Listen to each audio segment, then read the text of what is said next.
This is the scope of our personal firewall, and I realize this is incredibly obvious from the name personal firewall. But going back one screen here, when we're looking at the corporate firewall, and when I mentioned configurable, of course, we can configure our firewall to, explicitly stop some traffic. We call that blacklisting. You could also whitelist traffic or whitelist websites where you're saying, okay, these are explicitly permitted. And those are universal terms really, but I use them more when it comes to personal firewalls because it seems you have to fine tune those a little bit more. Because let's face it, with this scenario, how many firewalls do you have? You could have 4 PCs, you could have 400 PCs, you could have 4,000 PCs, but if you only have one way out of your network, you've probably just got one firewall. Well, the thing is with personal firewall, we're bringing that scope down to a per device scope.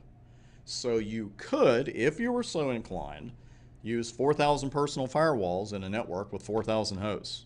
I personally would go with the corporate firewall setup, but you could do that with a personal firewall because just as the corporate firewalls or firewalls in general have pros and cons, and we talked about those earlier, personal firewalls have them as well. And we'll start with the good stuff here. First off, you can define firewall policies on a per user basis when you're using personal firewalls rather than having multiple users and endpoints subject to a single firewall policy.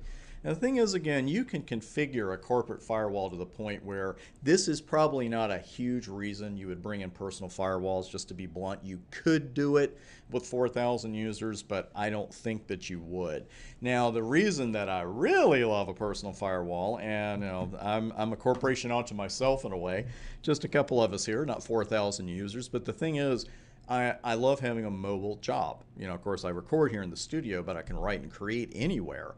The thing is, I never know what level of protection, if any, I'm getting from anything if I just depend on a wireless network that I'm hitting at a coffee shop or a bar, and I'm not going to mention anybody because they're all terrible. No, they're not all terrible, but the thing is, we would like a little more protection than the average user is going to want, or the average user may not even know they need firewall protection, but you and I are security network admins and we do. And the thing is, with a personal firewall, that means that I have the same high level of firewall protection regardless of my location, regardless of the network I'm hitting. I don't have to care what coffee company does with their firewalls. I'm protected because let's face it, we love wireless access. If I want to make a 10-year-old, if I want to make a 10-year-old's eyes bug out, I just say, back in the day, we actually had to be connected physically to the network. They're just, their brains explode because they've always had it.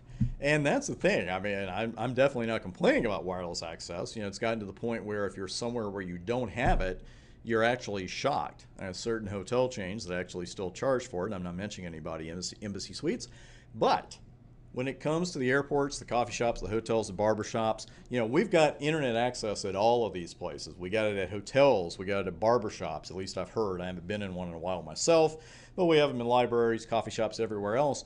But even if you ask someone there, so what's your firewall policy? You're just going to get a blank stare, let's face it. So we would rather have a personal firewall.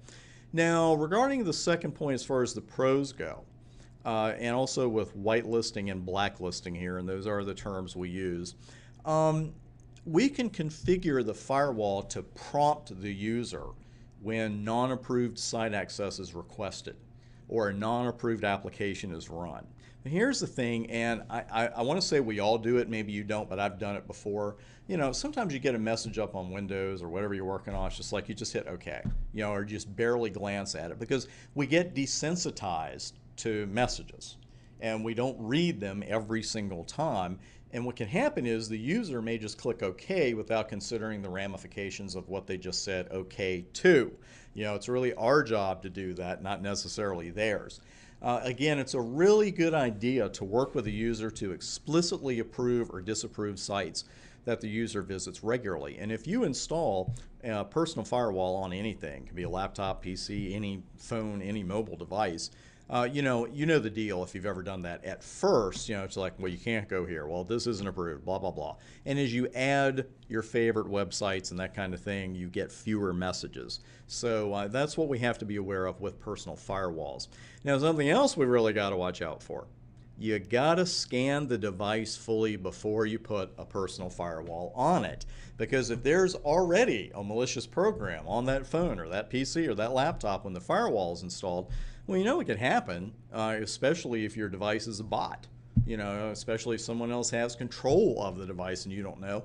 That program, that malicious program, could configure the firewall and let more malicious traffic through, which defeats the whole purpose of what we're doing here. So that's something else to make sure your device is clean before you put a personal firewall on. I'm still stunned to this day about how many people carry phones around and have zero protection on them.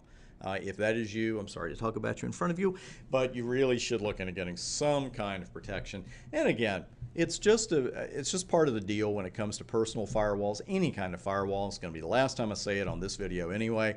You got to do some fine tuning at the beginning, but it certainly is better than being at the mercy of the Wi-Fi firewall or security policy at the barbershop or coffee shop. That's not what we want to do.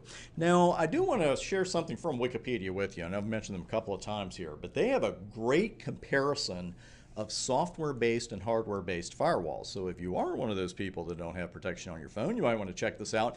It is certainly not necessary for you to read this page for the CCNA security exam, but when it comes to selecting the right firewall, this is a fantastic page. It's just on Wikipedia, comparison of firewalls. And that is it for personal firewalls. Next up, we're going to get into some more details about the TCP three-way handshake. Oh, you thought you were done with that, but you were wrong. We've got some details in there that we need to know about to deal with our firewalls and some other security features as well. Just a little more detail as to what's going on in there, and then we'll move on to some lab work, and that's all coming up next.